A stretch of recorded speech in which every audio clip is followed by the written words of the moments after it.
with artist and designer Laura Timmons from Dreamtime Creations. Welcome, Laura. Hi, thank you. Thank you for having me here. You're welcome. It's great. Today we're talking about wrap jewelry. Right. And you have a great idea for an easy necklace or bracelet. Absolutely. And you know, I love jewelry with versatility, so this can be worn both as a bracelet and a necklace, but I love kind of the hippie chic look of it too. I call this my Wrapalicious leather bracelet, and we're using this fabulous cup chain. It's so beautiful, and you could use any size. You can. In fact, I've got some smaller versions here, and they're basically crystal chatons connected by little metal cups. And what's great about this, of course, you can cut it any length that you want. It has these little tiny metal connectors in between. So I'm just going to measure out the length that I want, and I'm just going to cut those little connectors out. Just that easy. Really simple. So you can just use any kind of wire cutter to trim that. Yeah, I mean, these are just basic cutters, and because it's a really thin metal, so very easy to cut out those little connectors.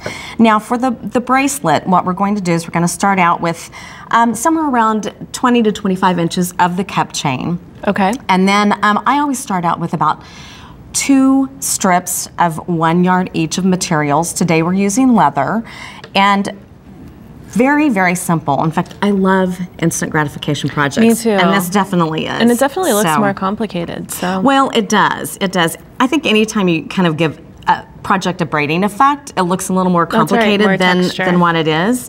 But basically, we're just going to take our leather. We've got our 2 strips together. So and you just do an overhand knot? Just an overhand knot.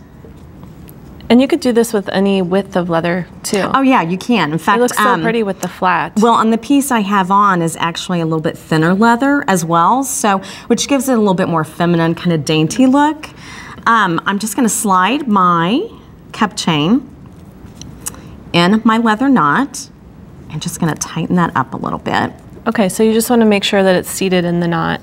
Right. And then do you also glue this? And you're going to glue your cup chain into place. Okay. Just put a little dab in there just to secure it.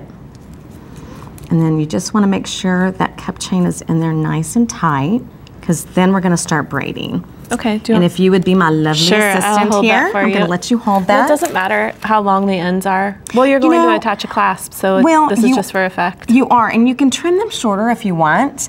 I like mine a little longer because I like kind of fringy things, and it gives the piece a little bit more movement. Sure. And then you're basically just going to start braiding your cup chain into your leather. It's just one of your 3rd strands. Okay. And it doesn't matter where the cup chain is positioned? It really doesn't. It doesn't matter whether it's your 1st, 2nd, or 3rd. You're just going to start braiding it in and showing as much of the cup chain, obviously, as you can. Sure, and I bet you can go back and adjust that a little bit after your braid is finished. You definitely can. But you know, the sparkle is what you really, want to make sure you've got the most showing. And I noticed that you flip this down so that you have the smooth side, but you could get a different effect if you wanted to let it twist. You could, definitely. And as we were talking before, you could do a round leather, you could do any type of materials really, and get, you could really come up with some fabulous effects. So when you get to the other end? When you get to the other end, basically you're going to do the same thing. You're just going to create a slip knot. Keep your crystal tucked into that knot nice and tight. And then we're just going to take a jump ring and attach it through the knot. And this has got a magnetic clasp on it. Okay. And I'm just going to slip this through my leather. So you just pass it through the back of the knot. You just pass it through the back of the knot. And then it's hidden in your design too. Right, exactly. And what I love too is having that magnetic clasp. Actually, it makes it so much easier putting on a bracelet, especially when you have a wrap bracelet. Oh, sure. And if you don't have anybody there to help you, it's just so much easier to put on. Right. So then we have our fabulous finished wrap bracelet. Ready to wear. Love it. Whoops. Or you could wear it as a necklace. Yes, you can absolutely wear it as a necklace.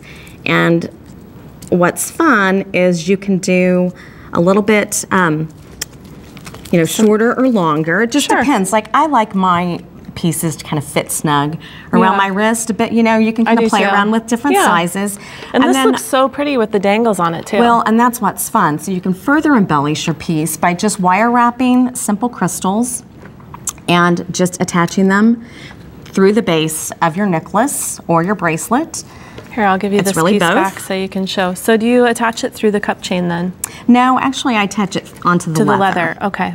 Yeah, I'm just going to, I've got my jump ring open here. Just gonna slide it through my leather piece.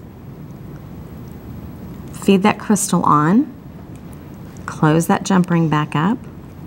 Great, it's so simple. And we are done. Great look. Oh, it's so chic. you. Thank you, Laura. Instant gratification. Yeah, I love it. It's great.